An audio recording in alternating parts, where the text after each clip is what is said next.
Hello everyone, this is Heather Carlisle Live, and this is my first broadcast from the Red Room. Welcome. It's Valentine's week, and I give my husband Jack 7 Valentines, one for every day of the Valentine's week, and this is the one he gets today. It's the week of love, and when we're thinking about our personal relationships, our intimate relationships, our marriage relationships, we all hear that caution, that advice, that invitation that says if you want to keep your relationship good, young, alive, you need to work on it. And what does that mean? What are the methods to work on it? How do I do that? Do you have a specific goal or a list of steps or outline for what it means to work on your marriage or work on your relationship? Well, I've thought about that too. And I want to know because I want to do it the best I can, given that I have a great love. I have my true beloved. And my favorite place for giving us guidance on what is love and how do you work on your marriage or your relationship comes from Scott Peck's book, The Road Less Traveled. Now, you've probably heard of The Road Less Traveled. Most of us have, because it's been around for forever. And he took 3 chapters to define, and he is a great scholar and thinker, what love is. Now, I'm not going to go through all the ins and outs of his definition, but come to the true point. And how he thinks about it is the work of love is paying attention to your finest desires and fondest hopes. So he says that 2 things are required for us to learn to pay attention to our finest desires and fondest hopes: discipline and courage. When we think about love, we think about fun, we think about pleasure, joy, delight. The words discipline and courage don't often follow in thinking about doing the loving thing or working on your relationship. So let's learn a little bit more about this. Personal growth, he says, is a complex, arduous, and lifelong task, which is the good news and the bad news. You never get there, and there's always more to go. You can always improve. There's always more to learn. He says, love is the fuel on the road less traveled. And the road less traveled, of course, is our life done with intention and desire to be our best and to live the best way. He says that love is presented as the motive and reward for self-discipline. Self-discipline sometimes sounds harsh or limiting or squashing or difficult or unattractive, and yet self-discipline in the truest sense, I think, is creating art, because art is choice.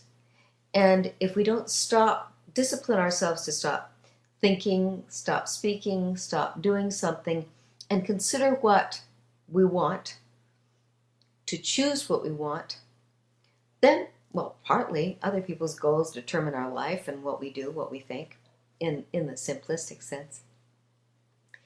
But self-discipline is motivated by love. So he says, love is presented as the motive and reward for self-discipline. I was teaching one of my couples communication classes last night to some really wonderful couples. And one of the husbands asked me, he said, well, if I'm to love my wife, don't I need to learn to love myself better first? And my response to him is, not really. It doesn't have to happen one way or the other, but that if love really is the greatest motivator, and most of us are very much in touch with that, then expressing love, learning to be more loving, doing the things that make his wife feel more loved, those are the motivators that are the finest for him in terms of his own growth and his own self-discipline, and that when he is loving her more, what he's experiencing is himself as a loving man.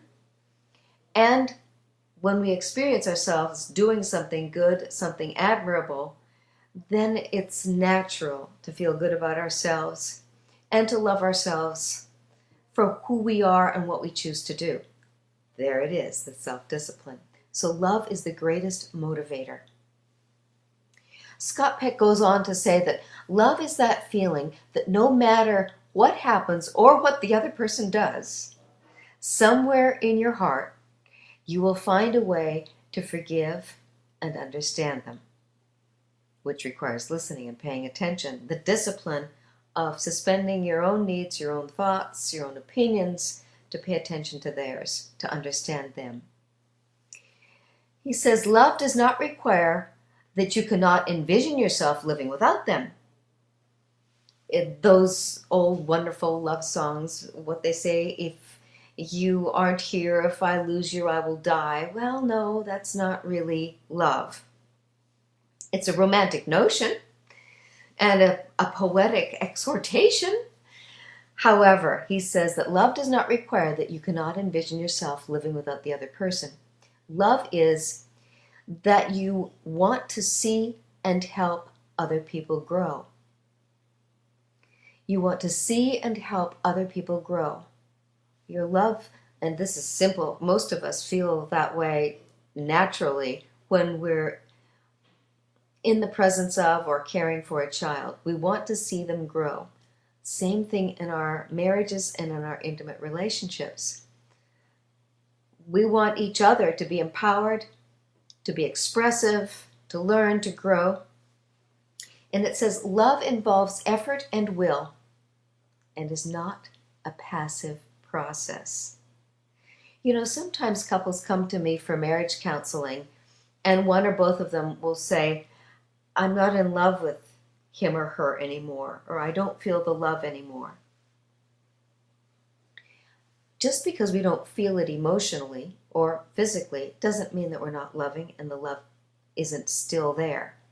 So he says, love involves effort and will and is not a passive process. So love isn't just us sitting there and being it.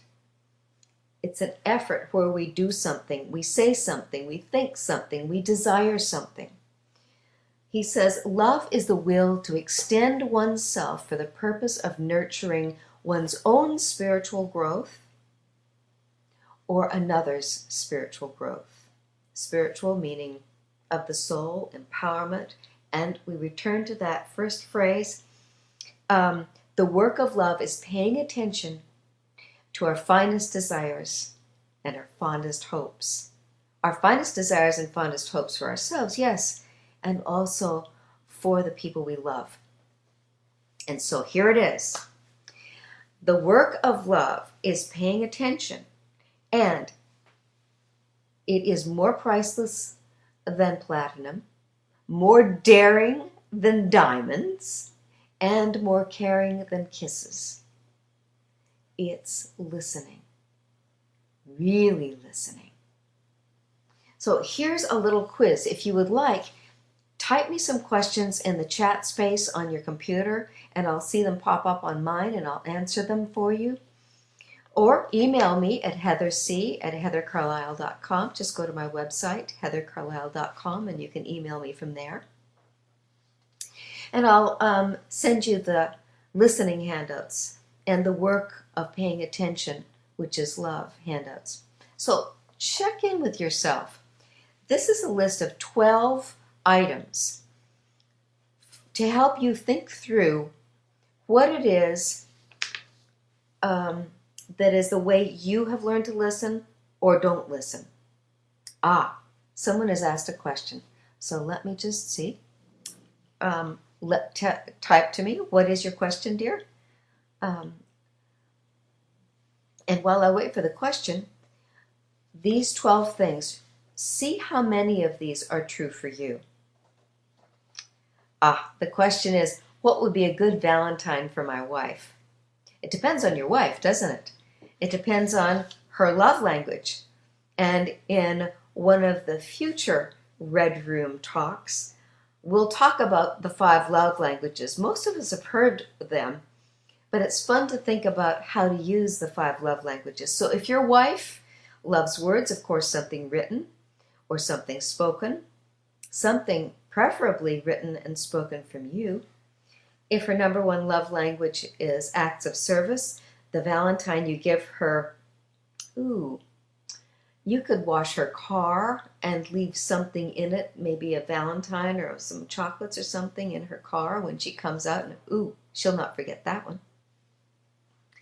If her number 1 love language is quality time together, well then, you probably want to go out to dinner. You want to block off, since Valentine's Day is Sunday this year, the entire day and the night before perhaps to spend with her. You definitely want to include making love with her. Quality time. Touch. Well, all of us know that the highest level of touch is making love, or if throughout the day you want her to know that she's loved, come to her. Put your hand on her in some way. Kiss her. Brush your cheek up against her. Whatever it is to touch her. And then the 5th love language is gifts. I love this one. And Jack is very good at it.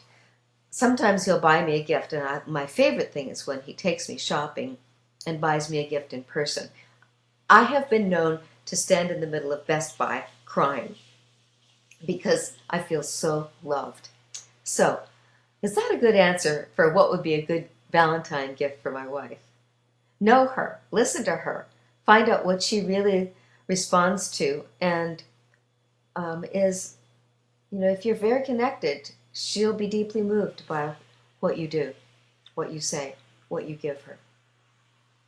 Any rate, the listening self-assessment quiz. Number 1, when you listen, do you frequently think about the point, response, story, or defense you want to state? If you do, give yourself a check.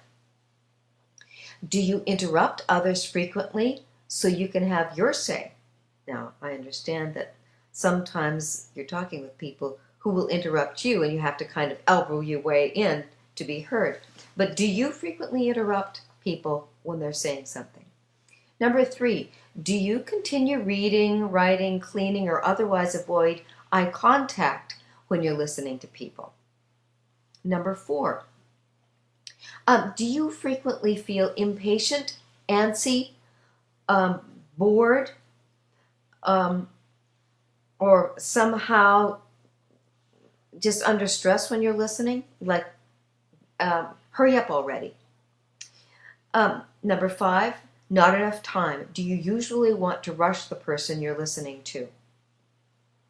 Number 6, I know. Do you frequently think you know what people are going to say and cut them off before they finish with comments like, I know what you mean, or yes, I know, or yeah, I know, or I've got the picture, continue. Number 7, the first word. Do you frequently prefer to talk first and then listen? Number 8, waste of time. Do you feel like listening is a waste of your time? 9, me and mine. Do you usually notice or feel uncomfortable when you're not the center of attention? Number 10, complaints. Do people close to you frequently complain that you don't listen? Complaints from other people, that is.